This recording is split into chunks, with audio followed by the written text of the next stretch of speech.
Vía Pública. ¿Cómo están ustedes? Muy buenas noches. Bienvenidos a Vía Pública. El gobierno anunció la remoción del contraalmirante de la Armada Jorge Parga, jefe de la Defensa Nacional de las provincias de Biobío y Arauco, a tan solo 2 días de haber asumido ese cargo. Tras el estado de excepción, de emergencia, que vive esa zona del país, que fue decretada en la macrozona sur, Parga fue nombrado con el cargo para las provincias de Arauco y Biobío. Sin embargo, hoy el presidente Boric, mediante la ministra de Defensa, Maya Fernández, decidió sacar del puesto al uniformado.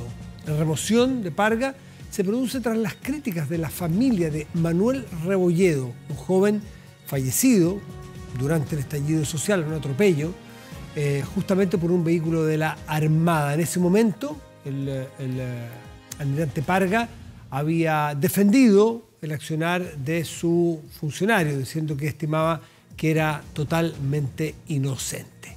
Bueno, ahí están las explicaciones que da el gobierno y el almirante Parga dice que, y como debe ser por lo demás, que el presidente es quien tiene la decisión y tiene que acatar plenamente la decisión del Poder Civil. Vamos a la mesa de conversación.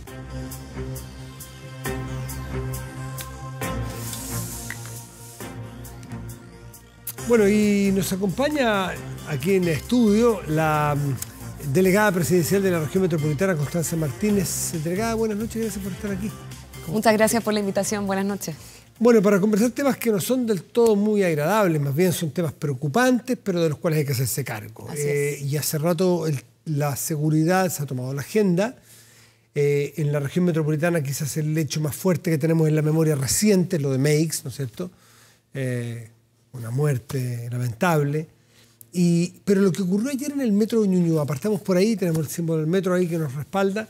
Lo que ocurre, claro, la agresión puede ser más grave, más novedosa, pero la situación que se vive en las estaciones de metros es repetitiva. Sí, nosotros ya lo hemos dicho varias veces.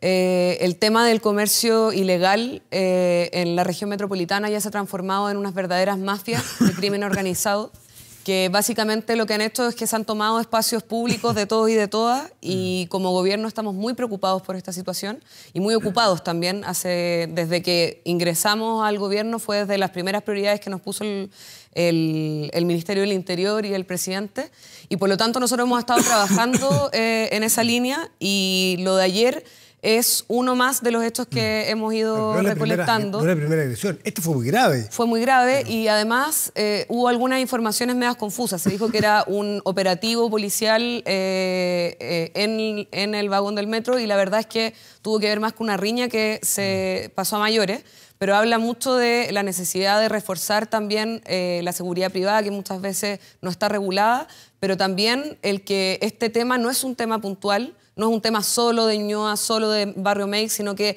hoy día está siendo una crisis en toda la región metropolitana, y por lo tanto desde el gobierno lo que queremos hacer es poder resolver este problema de raíz. Ustedes presentaron una querella esta mañana, así es. Delegada. Presentamos una querella contra todos quienes resulten responsables de estos hechos, porque básicamente lo que queremos es que estos hechos no queden en impunidad. La sensación de impunidad de la gente es muy... Eso es muy importante, lo que usted dijo en la declaración, lo que leí, destaqué justamente saber. Lo que no puede haber es impunidad. Obviamente esclarecer, que haya responsables, pero para la sociedad que no haya impunidad, que no siga pasando el que a estos tipos no les va a pasar nada. Sí les tiene que pasar algo. Hay dos cosas. Uno, la sensación de que el comercio ilegal es algo que llegó para quedarse. Nosotros creemos que hay una necesidad urgente de recuperar los espacios públicos, y por otro lado, de que efectivamente no paguen justos por pecadores. Muchas veces en estos entramados de comercio ilegal, la última persona que está vendiendo, el último eslabón de una cadena mucho más grande, que tiene que ver con crimen organizado, con personas que tienen alto poder de fuego. Así se vio en el Barrio Meix, que además tienen un montón de recursos y un montón de redes para poder ejercer esta labor delictual, y por lo tanto como gobierno queremos apuntar a eso, a que no sean solamente soluciones parches que vayan, intervengan en un lugar y luego se vayan, sino que seamos capaces de resolver este problema de raíz. ¿Cómo conversa esta política que usted me narra del gobierno, que emana del Ministerio del Interior, y la de la Municipalidad de Santiago, que obviamente sin la menor intención de proteger mafias, ni mucho menos, quiero aclararlo para que no se malentienda, la alcaldesa cuando llegó a la Municipalidad de Santiago dio algunos permisos, dio la sensación de que las calles, o que no se iba a perseguir el comercio ambulante, dio una sensación de que ahí había una manga ancha para el comercio. Quiero aclarar de nuevo, no decir que amparaba para nada las mafias. A lo mejor no sabían quizás que había estas mafias, quizás le faltó conocimiento de que la calle la dominaban las mafias y no ambulantes necesariamente de personas necesitadas. No, yo no comparto ese juicio general. Creo que tiene que ver más con que efectivamente en el comercio ilegal tiene que haber una parte de recuperación de espacios públicos que tiene que ver con una intervención policial, pero no es suficiente con esto. También es necesario tener una intervención social, porque muchas veces este comercio va aparejado a toda la crisis que hubo de la pandemia, también de trabajo. Entonces, en el fondo a lo que quiero ir es que nosotros lo que hemos notado es que es necesario ir construyendo un entramado institucional que sea de carácter estatal. Nosotros hemos trabajado en el tema del comercio ambulante de la mano con la alcaldesa Hasler y también con el alcalde Felipe Muñoz, que son quienes están más expuestos en primera línea al tema del comercio ambulante en Meix, pero también lo hemos hablado con el alcalde de Maipú, con el alcalde de San Bernardo, y cómo esto se ha ido replicando en otros espacios. Y por lo tanto, la idea de dar permisos, dar algún cierto orden, es una estrategia, pero también nos hemos dado cuenta de que el nivel de mafias que están ocurriendo hoy día son de otro nivel, y por lo tanto tenemos que ir al control y también a la reconversión. Esos permisos que se dieron con la llegada de la alcaldesa Hasler a Santiago van entonces de la mano con la política que ustedes quieren de comercio ambulante. Nosotros hoy día no estamos con la línea de los permisos porque hay un nivel de regulación tan grande que tiene que ver con mucho tiempo de que el comercio ambulante básicamente se tomó las calles de Santiago. Esto no es un problema que parte el 11 de marzo, pero creemos que tenemos que tener una política que efectivamente apunte a lo que te decía, a desbaratar el crimen organizado. Hoy día estamos mejorando nuestra legislación. Hoy día en Chile solo hay asociación ilícita, por lo tanto no hay suficientes herramientas para perseguir el crimen organizado, no hay suficientes herramientas de incautación. Servicio de Impuestos Internos y Aduana tienen que tener un rol importante ahí, no solamente policial. También tenemos que aumentar el control de armas. Hoy día mismo estuvimos haciendo la pauta para presentar este proyecto que tiene que ver con menos armas y mayor seguridad, porque hoy día en Chile la mayoría de las armas incautadas en delitos graves son incluso armas inscritas legalmente. Por lo tanto, tenemos que hacer un trabajo de concientización a la ciudadanía, de poder establecer mejores mecanismos de trabajo y coordinación interinstitucional, porque efectivamente esto es un problema de Estado, no es un problema de un solo gobierno. No, sin duda. Pero lo importante para que la gente entienda, sobre todo en la región metropolitana, la delegación presidencial de la región metropolitana y las municipalidades están con políticas o con tendencia a políticas similares respecto del manejo del espacio público, las calles y los permisos para el comercio ambulante, o hay todavía, no sé si hay aspereza o hay miradas distintas, sencillamente, que podría ser legítimo? No, al menos desde la llegada de esta delegación puedo decir que hemos estado trabajando muy coordinadamente. Nosotros hemos priorizado como delegación un trabajo con los municipios, porque muchas veces son ellos los que tienen como la primera línea de poder estar estableciendo un trabajo con la comunidad. Saben perfectamente cuáles son los sectores donde hay que intervenir de mejor manera, saben también dónde está precisamente ese comercio irregular, saben también cómo actúan las juntas de vecinos en estos casos. Entonces es bien importante. Delegada, ¿cómo está la inteligencia? ¿Las autoridades policiales o de gobierno tienen identificados quiénes son las cabezas, pero las cabezas de estas mafias? Bueno, actualmente se está llevando una investigación que claramente no puedo dar detalle en una entrevista, pero se está trabajando a largo plazo. Yo lo he dicho varias veces, muchas veces nos dicen, ¿por qué no mañana todo se mejora y sale todo porque existen las leyes? Y el problema es que hoy día necesitamos mayores grados de inteligencia, tal como decías, pero también estos procesos son largos, necesitan pruebas concretas, necesitan para que después no se caigan los juicios, que muchas veces también genera esta sensación de impunidad, y por lo tanto hemos estado trabajando en coordinación con PDI y con Carabineros en una mesa a la cual nos convocó el subsecretario del Interior y que yo al menos en la región metropolitana estoy comandando para poder hacer que todos estos actores, tanto Policía de Investigaciones, Carabineros, PDI, Aduana, Servicio de Impuestos Internos, municipalidades, podamos estar todos en la misma. Delegada, por último, ¿cuáles son de este plan menos armas, más seguridad? ¿Cuándo vamos a tener bajadas concretas y cuáles son medidas que nosotros vamos a poder conocer? Lo primero es que se va a hacer una unidad especializada para poder hacer una investigación correcta sobre las armas. También se va a mejorar en términos de fiscalización. Hoy día mismo estamos hablando de que no hay niveles de inteligencia muy grandes para la fiscalización de armas inscritas. No es lo mismo una persona que compró un arma hace 10 años atrás que una persona que en menos de 5 años ha tenido más de 5 armas inscritas. Esas herramientas tienen que estar a la luz de las autoridades y por lo tanto la fiscalización tiene que ser mucho más fuerte. Y por otro lado también hoy día es muy fácil adquirir un arma en Chile y tenemos que tener mayores controles para... la arma legal. O sea, hoy día uno da un permiso de un médico que no tiene control alguno para decir que la persona está capacitada y hoy día tiene que ser muy difícil tener un arma. Y lo decimos porque la mayoría de las armas incautadas en delitos, cerca de un 80% de esas armas, son armas legalmente inscritas. Por lo tanto, muchas veces lo que uno cree que es una protección termina siendo un peligro porque cae en manos equivocadas y porque efectivamente tenemos que ser capaces de saber que cada vez que hay más armas de fuego en las calles, aumentan los homicidios, aumenta la inseguridad y aumenta la violencia. ¿Pero alguna medida concreta de...? Así es, varias de las que dije. Sí. Mayores grados de fiscalización, se va a restringir en 2 años el ingreso de armas también. Eso va a ser parte de una discusión en el Congreso, entonces no lo puedo decir como una medida que ya va a ocurrir, pero la fiscalización va a aumentar. Se está haciendo una coordinación también con distintos actores, desde el Ministerio de Defensa hasta también el Ministerio del Interior, y también estamos trabajando en poder mejorar la legislación para que esta incautación de armas, hoy día se está haciendo también un énfasis en poder devolver las armas, que el tiempo en que uno diga que te la robaron sea mucho más corto y mucho más inmediato y sea un deber. Y todas esas medidas van a ir apuntando a que efectivamente haya un mayor control de las armas y del poder de fuego en manos de civiles. Le quiero agradecer a la delegada presidencial de la región metropolitana, Constanza Martínez, por estar esta noche aquí. Que le vaya bien, delegada. Muchas gracias, Matías. Buenas noches. Hacemos una pausa, ya volvemos, espérenos.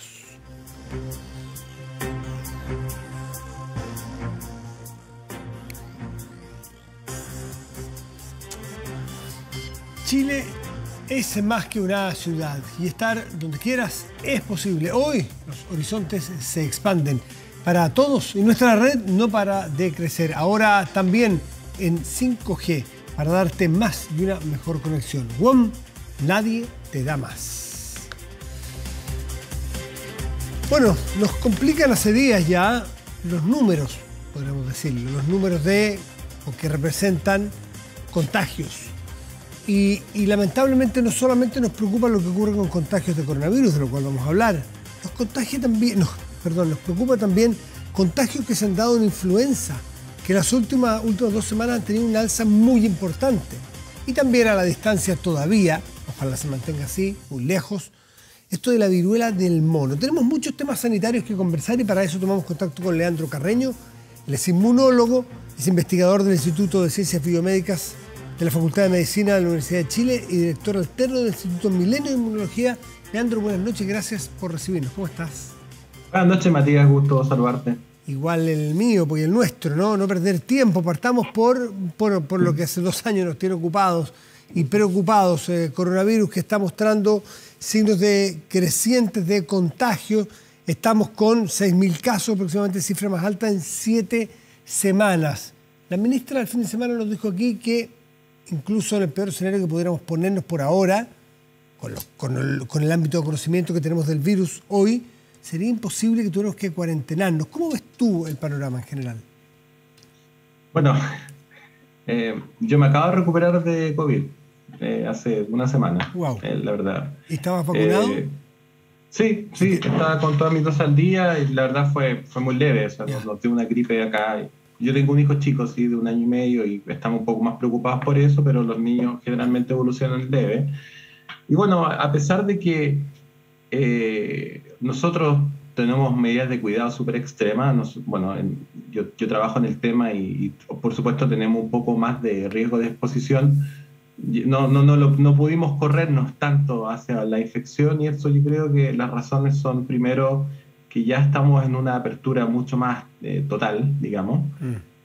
Uno ve que las personas respetan mucho el uso de mascarilla de todas maneras. Yo creo que a mí no me gusta hacer como echar la culpa, digamos, a la población en general cuando uno ve que en la calle las personas a pesar de que no necesariamente deberían, porque está permitido usar el aire libre. Quedó bastante analizado. Los contagios son bastante menores. De todas maneras, las personas apenas ven que hay personas cerca, se ponen la mascarilla, son muy respetuosos. Pero bueno, no son infalibles. Y el metro se llena igual, el transporte público igual, y también uno ya está haciendo más reuniones sociales, amplió su núcleo que ellos denominan núcleo de no protección, entre comillas, con las personas que uno comparte normalmente, come, no usa mascarilla. Y el virus es muy contagioso. Lo que sí, una buena noticia es que al tener, protección dada por estas campañas masivas de vacunación que hay, que hubo y que sigue estando, activa, la mayoría nos toca bastante suave. Y eso, obviamente, es algo súper positivo.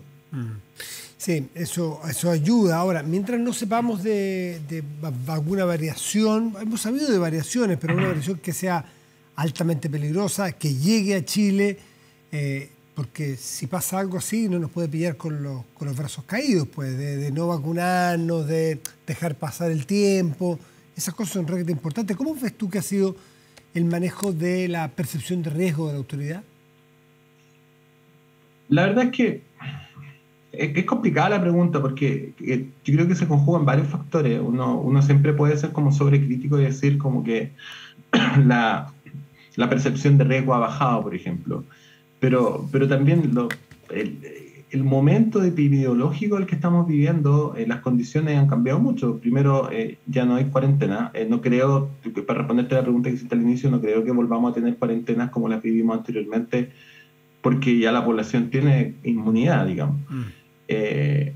Y yo creo que en general Chile lo ha hecho bien, honestamente. Que hay obviamente una sensación de riesgo todavía, pero yo creo que la estrategia chilena, y acá no me caso por ningún color político, yo sé que han tenido discusiones entre ellos y todo, pero han seguido una línea bastante, constante, y creo que hemos estado bien preparados.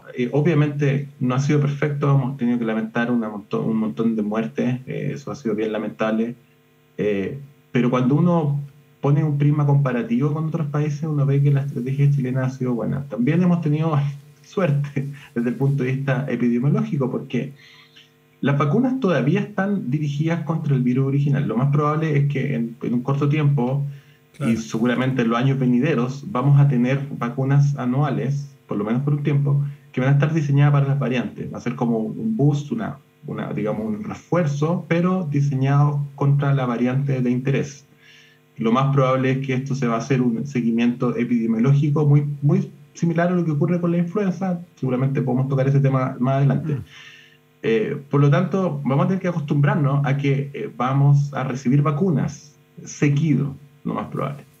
Ojalá eso pase, porque estar vacunando con la variante original yo creo que tiene un límite, estamos tocando fondo. Y hemos tenido suerte también porque las infecciones que han prevalecido en Chile han hecho que la combinación entre la vacuna y la infección recurrente acá también haya potenciado bastante la inmunidad para las personas que estuvieron vacunadas y infectadas. Las personas infectadas y no vacunadas obviamente siempre lo pasan mal, pero una persona vacunada e infectada, la infección se ve como un refuerzo. Yo mismo, con las 4 dosis más una infección ahora de Omicron, lo más probable... Quedaste sumamente inmunizado. Va a tener un efecto positivo en la inmunidad porque va a ampliar el espectro de reconocimiento. Va a llegar un momento, esto es lo ideal, en el cual nosotros vamos a circular simplemente todos con la vacuna anual que puede estar presente en los años venideros, pero vamos a circular sin mucha restricción. En el fondo, exponiéndonos a infectarnos, como ocurre con la influenza o como ocurre con otros virus respiratorios, pero que va a causar una enfermedad bastante más leve y que seguramente va a tener grupos de riesgo, como lo que ocurre con la influenza. Y ahí sí sería bueno incorporar algunas cosas que hemos aprendido de la pandemia, que siempre fueron, la verdad, recomendables, pero por una cosa cultural no lo hacíamos, como el uso de las mascarillas, por ejemplo. Hay otros países en el mundo donde en invierno Japón, las personas sí se protegen con mascarilla para evitar el contagio, y eso funciona bastante bien. Claro, o sea, ¿tú crees que hacia adelante nosotros debemos adoptar como cultura en general que los meses de mayor circulación de virus, los meses fríos, con virus respiratorio, debiéramos en general andar con mascarilla cuando pase toda esta fiebre, suponemos que va a pasar en algún momento, ¿no? Post-COVID, debemos mantener stock de mascarilla en las casas, en los maletines, en las mochilas, debiera ser parte de lo normal. En la cultura médica eso es difícil, existe, pero... Sí, lo sé, por eso. Por supuesto, esto es difícil, obviamente, bueno, pero yo creo que es el momento, las personas están acostumbradas y no les digo que vamos a usar mascarilla todo el tiempo o a cada rato, pero por ejemplo, es una buena idea que al subirse al metro uno se proteja con una mascarilla en los meses invernales donde están circulando virus respiratorios. O sea, fíjate que en invierno la cantidad de resfríos que podemos ver cuáles son los grupos de virus más prevalentes. De hecho, ya está la estadística de cuáles son los que están circulando con mayor cantidad en este momento. Se reduce mucho cuando uno usa mascarilla. Ya, buen punto. No estaba en nuestro radar probablemente la mascarilla. Es más, nos reíamos de algunas sociedades más exageradas que decíamos, estos tipos, pero ¿qué están locos? Con mascarilla, ¿pero qué es esto? Bueno, en una de esas nosotros empezamos a ser de esos locos que usamos mascarilla post-COVID, anda a saber tú. Leandro, mencionaste el pasar, pero hay que detenerse y aprovechar tu expertise en estas condiciones de inmunidad, porque vemos que hay un sincicial dando vueltas. Bueno, todos los inviernos, pero el sincicial con lo duro que es, entiendo que no tiene vacuna, tú me corriges si estoy mal. También tenemos el tema de la influenza, que las cifras que tengo aquí que han aumentado 112% en 2 semanas. Ahí sí hay vacuna, ahí sí hay políticas de vacunación. ¿Cómo está funcionando eso y con qué grado de preocupación lo ves tú? A ver, la influenza es algo que yo creo que siempre tiene que ser visto con un prisma de preocupación. Probablemente tú no te acordás, María, yo sí me acuerdo, pero el 2018, la primera vez que tú me entrevistaste yo fui al estudio y hablamos de influenza. Fue un momento que habían una, digamos, baja disponibilidad de la vacuna. Después de la entrevista nosotros nos quedamos conversando, tú estabas preocupado porque querías vacunar a tu hijo y no encontrabas en la farmacia, ¿cierto? Eso siempre es tema. Y a veces se adelanta, a veces se atrasa, porque la circulación va a depender de factores ambientales también, como la temperatura. Hoy en día, ahora hace más frío, ha bajado la temperatura en este último tiempo, eso da pie. La influenza es un virus el cual se mantiene por mayor tiempo cuando hay condiciones, digamos, de frío. Y eso, sumado a que estamos circulando mucho más normalmente, los contagios van a aumentar. Y siempre hay que mirarlo con preocupación porque la influenza es un virus que puede producir una enfermedad muy grave en las personas en un grupo de riesgo, que tienen una inmunidad un poco más, digamos, no tan fuerte. Por eso la vacuna es obligatoria y gratis en el grupo de riesgo. Sin embargo, yo creo que ahora se juntan otros factores también. Como estuvimos encerrados mucho tiempo, sin enfermarnos, por supuesto, también se da una especie de entre comillas, paranoia o psicosis de que cualquier infección respiratoria que uno tiene puede ser COVID. Entonces, también las personas quieren, a cualquier síntoma de resfrío, las personas, digamos, que se preocupan mucho. Y también, todas las personas que no tuvieron COVID, no han tenido COVID, muchas de ellas no se han enfermado ni siquiera por un resfrío común en 2 años. ¿Imaginas? ¿Y eso por qué se debe? Gente que... Porque estábamos encerrados. Déjame la mitología urbana de los que somos médicos, desde gente que se alimenta mejor, gente que lleva una vida más sana. ¿Es un tema genético? ¿Es un tema de que se ha cuidado, se ha usado mascarilla y se ha quedado en su casa? ¿O ha tenido suerte? Los virus respiratorios, por supuesto que hay... no voy a decir que la alimentación o el ejercicio no influyen. Por supuesto que influyen. Influyen en estar mejor preparados. Nada más. Pero los virus respiratorios no discriminan. Están circulando y se van a transmitir por vía respiratoria las personas que estornudan o que tosen o que, no sé, que se pasan la mano por la nariz o por la boca y luego tocan el pasamano de algo y de ahí queda y la otra persona también hace lo mismo, etc. Entonces no discriminan y van a empezar a infectar y van a empezar a esparcirse. Lo que pasa es que estuvimos encerrados y también con medidas de protección que jamás habíamos visto. Las personas pedían comida en sus casas. Sí. Y antes de entrar la caja de la pizza o de lo que fuera, la bolsa que tenía la comida china, lo que sea, la rociaban de alcohol gel o la rociaban de alcohol, algunos hasta amonio cuaternario ponían todas las cajas, ¿cierto? Entonces, obviamente ahí se eliminaba casi todo lo que podía entrar. Hoy en día nos hemos relajado un poco, lo que no digo que está mal, yo creo que está bien. Si tenemos que comenzar a vivir con normalidad. Las enfermedades infecciosas están y siempre van a existir. Leandro. No las vamos a evitar todas, pero tenemos que estar bien preparados para combatirlas. Dime. Leandro, ¿cuánto hay de esa mitología, insisto, urbana, o ese conocimiento social de lo médico, en que uno si se mantiene muy aislado, claro, se mantiene aislado y no se contagia en tanto cuanto no salga, pero si alguna vez tiene que salir, tiene menos defensas, desarrolla menos defensas? Y eso, en función de lo que tú has dicho 2 veces, que a lo mejor yo lo estoy entendiendo mal, me tinca, que el año que estuvimos, o casi 1 año y medio que estuvimos encerrados, nos hizo bajar defensas y cuando salimos estábamos todos más expuestos, más allá de la vacuna.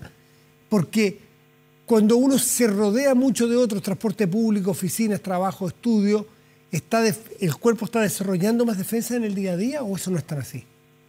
A ver, mira, hay un componente cierto en lo que tú dices, pero también hay un componente que no es cierto lo que tú dices, en el fondo. Ahí viene el poco del mito urbano. Entonces, del mito urbano. No es como, la respuesta no va a ser sí o no, la respuesta es bastante mixta. La respuesta inmunológica que uno desarrolla ante cualquier virus, por ejemplo, influenza, por ejemplo, tiene memoria y es específica. Y la memoria dura muchos años en una persona que nosotros denominamos inmunocompetente, quiere decir que una persona que inmunológicamente es sana, que su respuesta inmune va a ser normal. ¿Okay? La mayoría de las personas son inmunocompetentes. Pero ¿qué ocurre?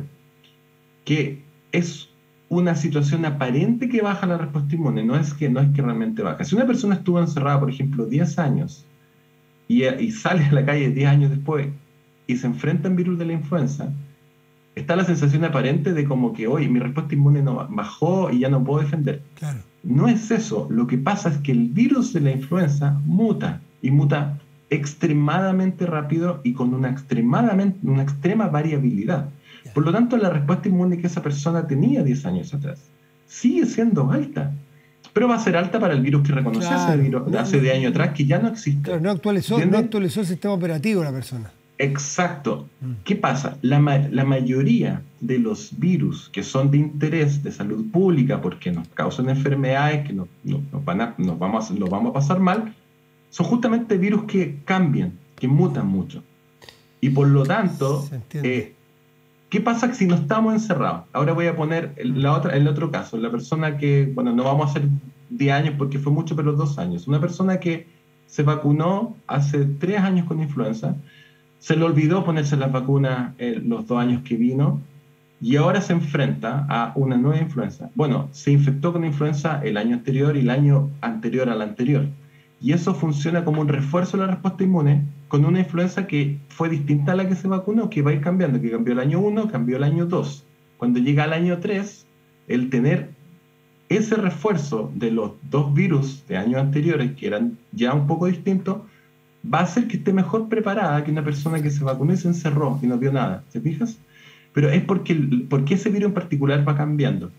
Pero para otros virus que no tienen una variabilidad, no, ahí la respuesta inmune sigue. Por ejemplo, el sarampión. Nosotros nos vacunamos todos con sarampión y rubiola cuando éramos chicos. Sí. Si hay un brote, vamos a estar protegidos. No necesitábamos una exposición adicional porque ese virus no cambia mucho. Otra cosa, Leandro Carreño, es hablaste de que la influenza es un virus que muta mucho, muy rápido y mucho. Sí. Y hablaste también antes de que pensabas que hacia adelante con las vacunaciones anuales que probablemente vamos a tener para coronavirus, debiéramos tener vacunas ya adecuadas a las mutaciones. Lo llevo a la influenza. Las influencias que se están poniendo hoy día, las vacunas, obviamente están respondiendo a las mutaciones, ¿no es cierto? O sea, la industria de la vacunación ha podido desarrollarse como ha mutado el propio virus, ¿no? Eso siempre ha sido así con la influenza, desde hace varias décadas, de hecho. Lo que ocurre, bueno, es que la influenza muta mucho más rápido y con mucha más variabilidad que el coronavirus. Y para explicarlo de una forma muy simple, el coronavirus tiene el ADN tiene un segmento solamente. La influenza es como si tuviera cromosomas, como si fuéramos nosotros, tiene 8 segmentos. Y fíjate la cosa que ocurre. Si viene una influenza por este lado y viene otro virus de la influenza distinto por este otro lado, como tienen 8 segmentos cada uno, al entrar al organismo se pueden reordenar. Entonces sale uno nuevo que puede tener 5 segmentos de uno y 3 segmentos de otro. Si entran 3 distintos, pueden ser 2 de uno, 3 del otro, ¿te fijáis? 3 de otro adicional, un tercero. Entonces eso hace que la variabilidad sea alta. Por esa razón ha sido, y además que también muta. O sea, hay un reordenamiento y además mutación.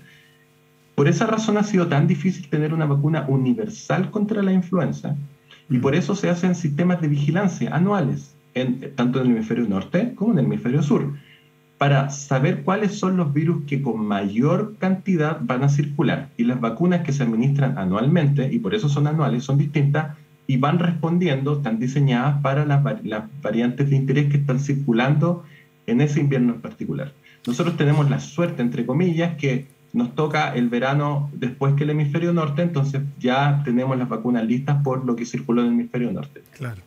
Oye, por último, Leandro, pero para no usar más de tu tiempo, esto esta viruela del mono está fundamentalmente en Europa, donde ha hecho el foco de la noticia, sobre todo. ¿Qué probabilidades de que llegue a Chile? ¿Cómo habría que... o hay poco conocimiento todavía, por lo que entiendo, por lo que he estado leyendo, pues cómo protegerse, qué medidas pudiera tomar la autoridad preventivamente al respecto. Sí. Mira, la verdad es que hay varias cosas. Yo creo que hay que transmitir un poco una buenas noticias y también no alarmar de una forma exagerada. Claro. Son virus bien distintos. El virus del coronavirus, el virus de la influenza, son virus respiratorios que se transmiten de una forma muy fácil. El coronavirus, los actuales que tenemos, las variantes actuales, son muy contagiosas, mucho más contagiosas incluso que la influenza, que ya es muy contagiosa.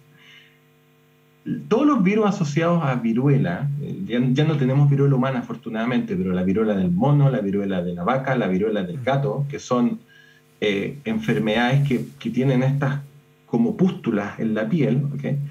Son otro tipo de virus que sí se pueden transmitir por vía respiratoria, pero son muchísimo menos contagiosos.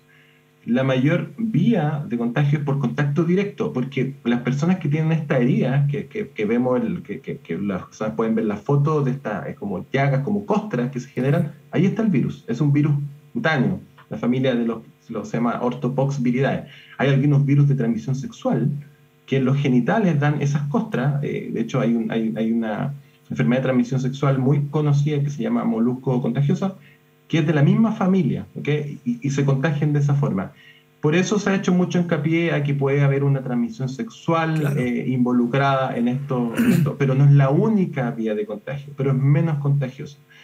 Que llega acá, la verdad es que el problema es que no se ha identificado, todavía no han podido rastrear que todos los casos identificados están ligados a viajes a África, que es donde es endémico, porque por supuesto está en la selva, ¿no? En África hay monos, y no solamente monos, porque esto se llama viruela del mono, pero hay otros animales que también lo transmiten, sobre todo roedores. Entonces, generalmente lo que ocurre es que los viajeros los muerde algunos de estos animales menores y de ahí desarrollan la enfermedad. Como no han podido trazarlo de esa forma, están preocupados de que que el brote venga desde algún otro lugar o esté endémico en algún otro lugar. Que llegue acá yo lo veo un poco más difícil, pero de todas maneras es una enfermedad más fácil de controlar porque es menos contagiosa. Ahora, tampoco lo que es la que está circulando, porque hay dos tipos de viruela del mono, una de la variante del Congo y una variante de África, digamos, de occidental. Al parecer es de África Occidental, que es bastante más suave. Y la otra buena noticia, que ante una emergencia, ¿cierto?, se transformara en una emergencia, existe una vacuna. La vacuna de la viruela, que ya que la mayoría de las personas no están vacunadas porque se erradicó, se puede volver a producir y protege en un 85% más o menos contra esta viruela del mono.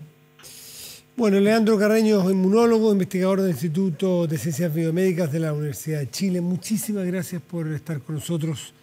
Gracias a ti por la invitación, Matías. Con temas súper contingentes y que son de dominio súper específico de ustedes, los médicos y los científicos, que la ciudadanía tiene que escuchar escuchar a los que saben, porque cuántas veces... Por eso siempre nosotros muy dispuestos y muy alegres que nos inviten a esta instancia. Nos pasa tanto nosotros que nos comenta gente que nos conoce. Oiga, ¿es verdad esto que dicen? ¿Dónde lo dicen? ¿Escuchó algún médico decirlo? ¿Escuchó algún científico? ¿Alguna universidad seria? ¿Alguna publicación? Porque el boca a boca en esto hace muchísimo daño el que no hablen los expertos. Así que agradecemos mucho el tiempo que se dan ustedes. Que les vaya bien, Leandro. Ningún problema. Un abrazo, gracias. Que estés bien. Chao. Hasta luego. Chao. Pausa y volvemos. Espérenos.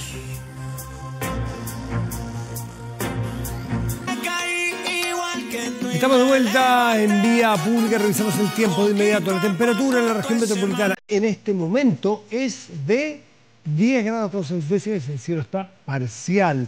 Para mañana viernes y pasado sábado, el pronóstico indica lo siguiente. Mañana viernes también cielo parcial y una máxima probable de 16. En tanto, para el sábado se mantiene el cielo parcial y la máxima sube a 20 grados. Revisamos otras dos regiones de nuestro país.